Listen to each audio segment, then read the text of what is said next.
omuzannyi Gola Moses amanyidde nnyo nga Hot Temper Britney Sajja mu muzannyo gw'ensambagere n'omuzannyi Omar Semata amanyidde nnyo nga The Pain mu mpaka z'ensambagere zizannyiddwa ku Freedom City mu kiro ekikeseza olunaku olwaleero. Bano bazannye enzannya 5 nga zigenze okukomekkerezebwa nga bannayuganda awamu n'abagazi b'omuzannyo guno bavunyeeko Nantama eggwanga. Omuzannyi Omar Semata alangiriddwa oluvannyuma lw'okwolesa omutindo omulungi ogusinze ku gwa Moses Golola wadde okuvuganya kubadde waggulu. Golola ategeezezza nga bw'atali mumativu nga n'olw'ensonga eyo akwongera okutendekebwa okulaba nga asaba oluzannyo lw'okuddingana. Ayise ku lugwanyo era njagala mugambe kati nzirayo mu kampu.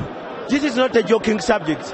Nze nabagamba sipowa ate sidda mabega teri kuzikiza kati oyo omusajja mulinze mu koona mulinze.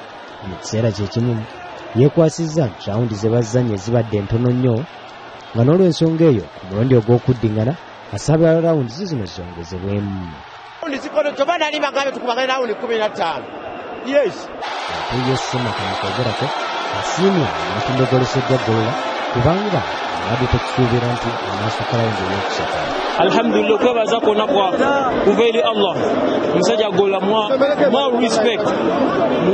Ddala more respect is a real champion. Omusajja kubaganye naye rawundi 5 kyebadde simusuubira. Naye byonna byonna obuwanguzi buva eri Allah.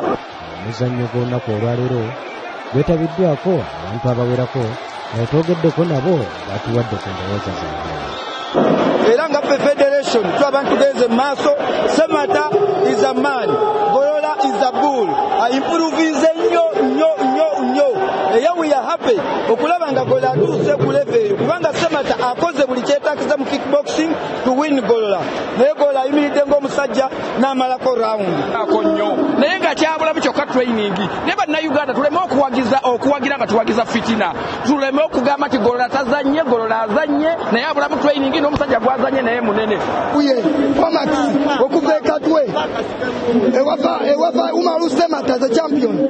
Nze njagala ekintu kiri kimugolola mwebaza kyo kye yakola okutumbula omuzannyo gwaffe n'agutuusa wagutuusizza yeebale naye bwe gubadde kati gubadde kutandisa okukona kati ofuna kuba champion abaza kuba kati Omar Semata mwangunya wakirinayo kyalenja Golola lyabadde mugajjanga sirisa musirise kati ekintu kigenda kweyongera mu maaso yeebale tuzimbira musingi abaana kabatandikirawo ekintu kigende mu maaso.